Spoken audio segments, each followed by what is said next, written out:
This is Werewolf the podcast. Actually, we're rebranding and we are a serial killer drama Werewolf the podcast. There you go. That's rebranding and stuff. So that's what we are now. Second great thing, yesterday celebrated Greg Alexander Sharp is the great author. He helps me co-write this thing. He helps me with voices for like the Professor and for William Marshall. And yesterday we met face to face for the first time after I think it's a couple of years of working together. So we shared a beer and it was really wonderful. Yeah, that was great.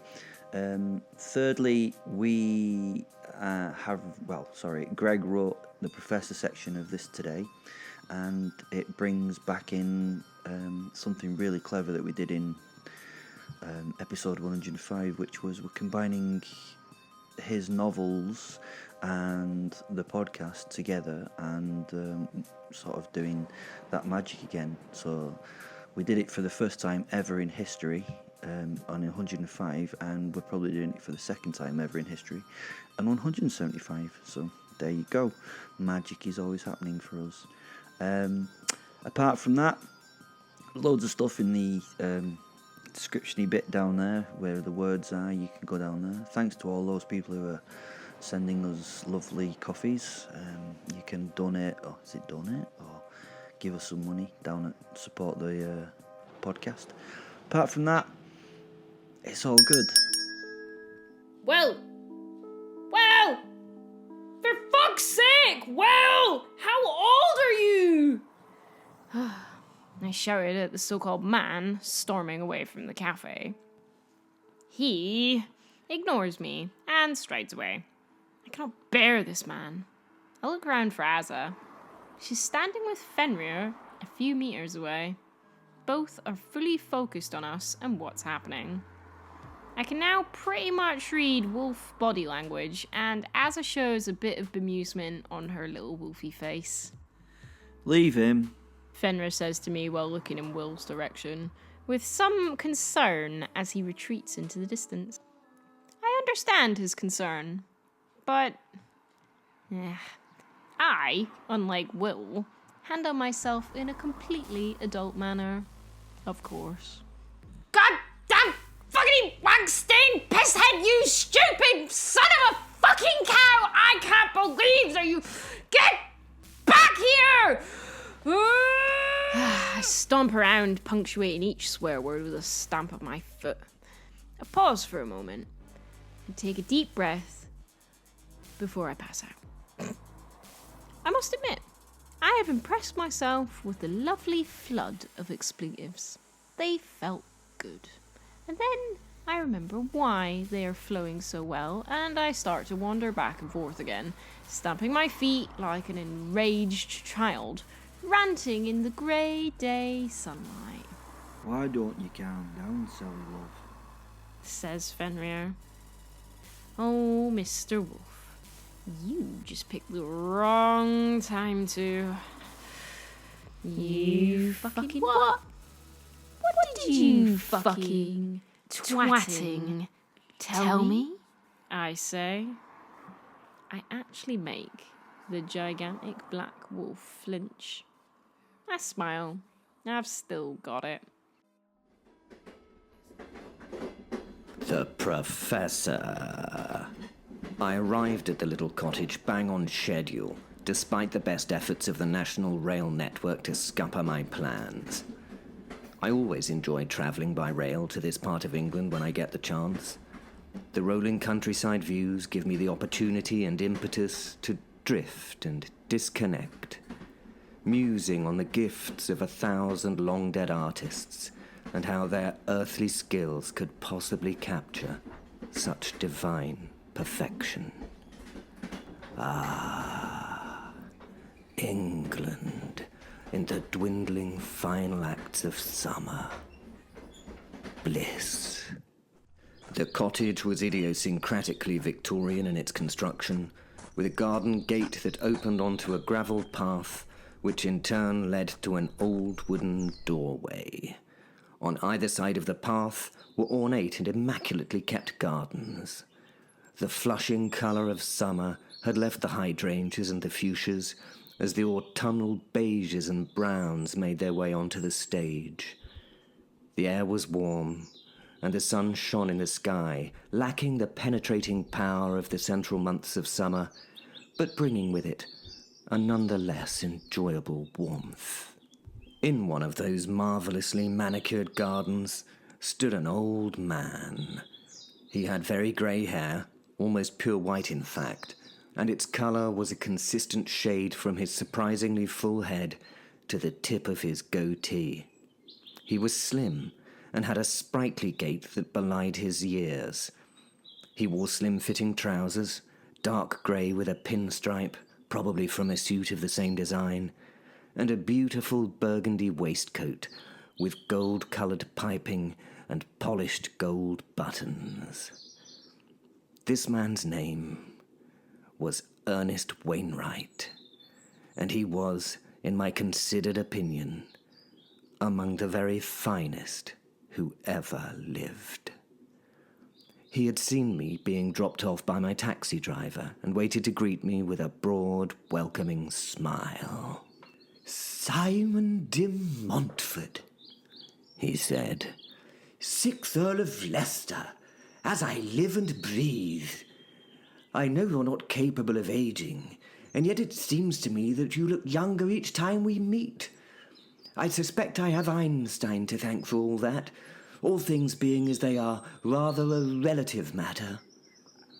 He didn't quite pronounce his R's as W's, but he very nearly did. He was rather famous for it, actually. He opened the gate and welcomed me in.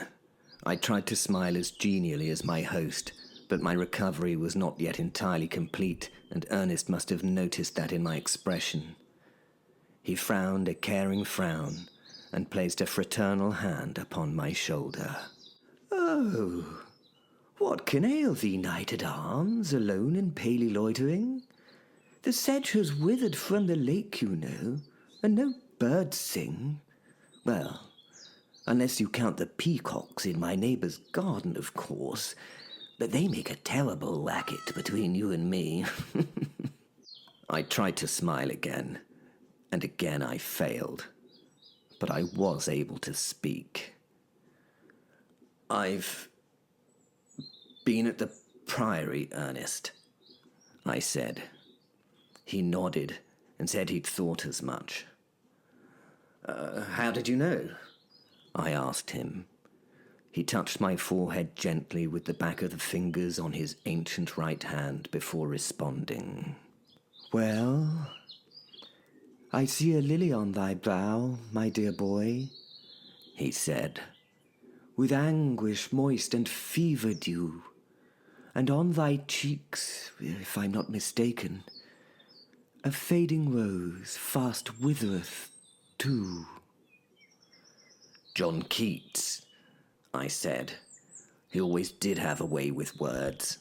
"Well, unlike you, I never had the opportunity to meet such a man, but I do believe his wisdom in such matters has survived untarnished by the passing generations, as you have yourself, Simon. You'd better come in and tell me all about it, my dear, dear friend." Inside, the little cottage was far larger than it appeared from the road. Ernest had extended it more than once, and the room we now sat in had French doors that opened onto the rear patio and lawns beyond. The sun shone down on the green grass, and the lavender in pots by the windows added a pleasing fragrance to the comforting view. We sat in a pair of red leather wingback chairs that were as comfortable as it's possible to imagine. We had Darjeeling tea, which Ernest had brewed in a Wedgwood pot, and we had just enjoyed freshly toasted English crumpets with salted butter. Oh, my absolute favourite. "Now then," said Ernest, "where were we? Ah, yes, Keats. So, what can ail thee, knight-at-arms, so haggard and so woe-begone? The squirrel's granary is full, well, It's getting there anyway. And the harvest's done. Sort of. I looked at him, and this time I was able to smile, although it was rather whimsical in its nature. It seemed appropriate to respond to Ernest in the idiom he had initiated. And so I did. All right. I met a lady in the meads, full beautiful, a fairy's child. Her hair was long, her foot was light, and her eyes were wild. I made a garland for her head, and bracelets too, and fragrant zone. She looked at me, Ernest, as she did love, and she made sweet moan. And then she lulled me asleep, and thence I dreamed. Ah, woe betide, the latest dream I ever dreamt. On the cold hillside, I saw pale kings and princes too, pale warriors, death pale were they all. They cried to me, La belle dame sans merci hath thee in thrall. I saw their starved lips in the gloam, with horrid warning, gaped wide. And I awoke and found me here on the cold hillside. And this is why, dear Ernest, I sojourn here, alone and palely loitering. Though the sedge is, as you say, withered from the lake, and no birds sing. Ernest looked at me with as caring an expression as a parent might afford a stricken child. Oh dear, he said. Lucifer? Again? I shrugged and wiped a tear from my eye with the tips of my fingers. I'm afraid so, old boy, I said. And ever was it thus. I told him of the beguiling game Lucy had played, and how I had been utterly outmaneuvered, sparing few of the details. He was, after all, one of the very few people I'd ever met who could wholeheartedly understand what I'd got myself involved in. I told him of Will and Fenrir, and how the unfortunate demise of the Nixies had brought us together. I mentioned that Fenrir was a wolf spirit of the Sir Gut variety, which definitely pricked his interest. Ooh, I say, those are very rare, you know. Not your everyday werewolf, no, not at all, he said, allowing his enthusiasm for the subject matter to reveal itself in full splendor. But it was when I mentioned vampires that he stopped me in my tracks. Vampires, you say? I responded in the affirmative, stating that we had in fact destroyed the very Queen of the Damned herself. Samuette? He asked, incredulously. The very same, I responded. Over the years, Ernest had always been an expert in werewolves, but had rather kept the subject of vampires at arm's length, so I was intrigued to know why he seemed to be so interested. You remember my godson? He asked. The Frobisher boy, I replied. Atticus's son. Yes, said Ernest. That's him, Nicholas. Well, his very dear friend, Charlie, lovely boy, writer, you know. Well, he himself has rather suffered something of a curse, and I'm very sorry to say that he is now a lycanthrope. The traditional kind, you understand, not the same variety as the Fenrir you mentioned. My old friend Agatha, the famous Witch of Scythian Blair, tells me there is a way to cure him, but it's rather predicated on my providing a sacrificial lamb. A very specific kind of sacrificial lamb, actually. A vampire, I ventured. Yes, he replied. Exactly that. Well, I'm very sorry to tell you this, Ernest, I said. But I believe that every vampire we came across found the experience to be utterly terminal. But if I do find a spare one kicking around somewhere, lurking in the shadows perhaps, I'll be sure and let you know. Ernest said that he would be eternally grateful if I was able to help in any way. And so we settled in for the afternoon, discussing Ernest's favourite subjects, the romantic poets, including Keats, the landscape gardens of Lancelot Capability Brown, the werewolves of Mediterranean Italy, and the restoration of a 1968 Morgan +8 motor car he'd recently acquired at auction. I knew instinctively that I was in the right place and with the right person to restore myself in a very few days to the required state of grace and balance to take once more to the pursuit of my mission. The mission that had been set for me by my Lord and Saviour, Jesus Christ himself. Azza. Well, this is going to be interesting. Will has just stormed out of the cafe for some reason. I've not been listening in on their conversation, so I have no idea why he's storming off. He's not the storming off type, so something big has occurred. He strides past us, and then our van. I sense he's not happy. I turn and look at Fenrir. Fenrir looks back at me. I nod. Fenrir goes to follow him.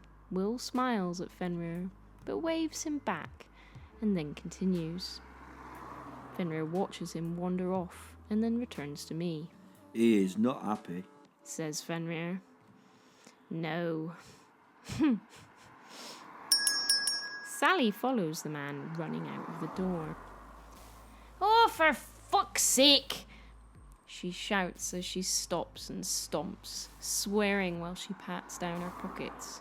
She finds some notes and runs back into the cafe for a moment, rather exasperated.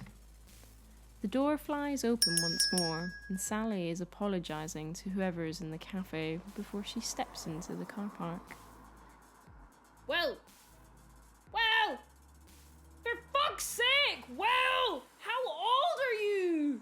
Sally shouts at the back of the walking man. He's at quite a distance now. We all know he can still hear her. Will is obviously choosing simply not to listen. Sally pauses for a moment while she makes her mind up about what to do, and then starts to run after him. Fenrir steps in her way. Leave him, love, He tells her. God damn fucking wag-stained pisshead, you stupid son of a fucking cow! I can't believe that you... Get back here! I very much enjoy her delight and interplay of words, but I also know not to disturb her when she's acting out. Calm down, Sally, love. Fen tells her. Oh, this was gonna be good. Sally freezes for a moment, looking at Fenrir. I mean looking at Fenrir. If looks could kill, then, well, Fenrir would not be dead because he's immortal, but he would at least feel a little bad. You fucking what? What did you fucking twatting tell me? Her fists are balled and she's fuming. No, another much more... Oh, I need a better word. A much more stronger term. Raging, perhaps? That's definitely the word she would use. She's literally vibrating on the spot, and her mind is racing. The rage. For his thousands of years on this planet, Fenrir reads the situation so very, very wrong. Thank you, Sally. He tells her. I physically wince at this big mistake as she starts to smile at him. He just needs some space, love. He stupidly continues. Sally seems to calm down. Oh, that's not a good sign. She puts up her hands on her hips, which is very much a bad sign, and I brace myself. It's one of those situations where you don't want to watch, but you just have to. Oh, I'm sorry, she says with deadly sarcasm, dripping venom from each word. No need to apologise. Oh dear. Fenrir is really not ready for this poor old soul. I mean, poor Will. She starts to strut back and forth. He's a little upset by the truth, she continues. She is wildly gesticulating now. She pauses. I have been sent to another dimension by the fucking devil of all people. Poor Fen slowly starts to realise his mistake. I had his bloody kids there, survived there as a wolf for who knows fucking how long. Then, once I finally accepted my goddamn fucking fate and settled in with that being that I decided to call my partner in my new home, she deliberately takes another pause again. Fenrir, at this point, tries. Bless him. Look, Sally, love, I wasn't trying to say. He gets me dragged back to this fucking place. And the first thing that I fucking meet is a 20-foot tall blood god. And guess what he tries to do? Oh yeah, he tries to kill us. And I can understand why poor Will is so upset. Poor fucking Will. By the end of this tirade, the giant black shadow of Fenrir, with his beautiful fiery eyes, looks a little cowed. Now, a standoff of sorts is starting to happen in front of us. Fenrir moves out of her way. Alright, continue. He tells her. Fucking continue. Fucking continue? I'm gonna fucking continue with you when I have continued the fucking cunt in you, she says, as she passes us by with rage wafting off of her in bucket loads. Ben. Oh shit. He's coming this way. Well, the fucking legendary werewolf is coming this fucking way. I've just come out of fucking Lidl's with arms full of soft baked goods for Sula and me and the lads. See, it was my turn to pick up breakfast, as they call it here. Fuck, what do? I do about as casual as I can, a 180 and walk back into the supermarket. He cannot know that I'm here.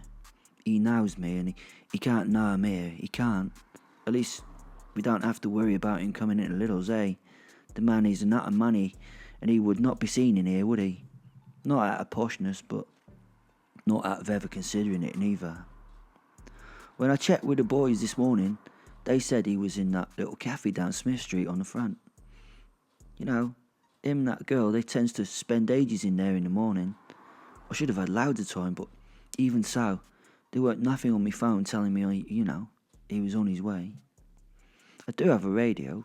I have the radio in the fucking car. Of course I do. I'd look a right dick. I'd look right odd with a radio in Lidl's, wouldn't I? I mean, me being me in Lidl's is enough for the locals to stare at. Never mind me walking around with a bloody police fizz pop two-way. I keep an eye on Will, hiding behind, the weekly deal sign. I juggle my bags to get to my phone, eventually grabbing it out. Ah, I see. No signal. Of course, no signal, innit, in Scotland? No signal. Never mind that. No 4G, never mind fucking 5G. No, nothing up here. Or maybe, they haven't even turned the network on yet. Probably too few people to make it worthwhile after 8 PM and right before 8 AMA. Will seems to be without Fen. Those of you who've maybe met me before know that I can see a lot of this supernatural stuff that is mostly hidden from people. I'm not a wizard or nothing. I can't do none of that magic and bollocks. No, apparently it's my utter lack of magicness that I can see these things cause of, if you know what I mean. The professor tried to compliment me by saying that it's, because I've got ADHD and a complete lack of imagination, that I see, dead things and the like. What a compliment, eh? A compliment, apparently. Will is typically seen with his big other half. He has Fenrir. Fenrir looks like he looks like a shadow with flames for eyes. Not just a shadow though. He's a gigantic wolf shadow. It's something to see. It's a shame. Well, you can't, can you? You're not me. The man and the wolf soul together are a hell of a frightening pair. Anyways, back to the story. Who the fuck is supposed to have eyes on this bastard right now? Because they ain't got me no info about he's out and about. As I see Will drop away around the corner, I make my slow move for the glam car. My tight Supra. She is beautiful, man. All my readies have been ran up in it. Every time I see her, she makes me grin. My new super fed wedge I get a month means I can have it all blinged out and proper. I carefully put my double packed baked goods in the back seat. Not a single crumb will touch that lever. I might be stressed about our target, but worry more about crumbs and smears, to be honest. I slowly pick up the radio, press the button, and with some annoyance say, B1 here. Does anyone want to fill me in on... Oh, fuck.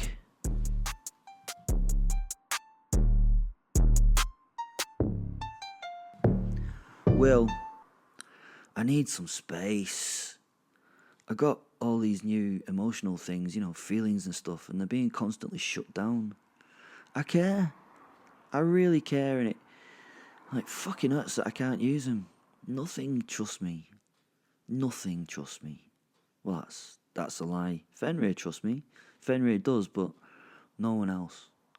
But what would I expect, eh? What would I expect? I've never been one to be trusted.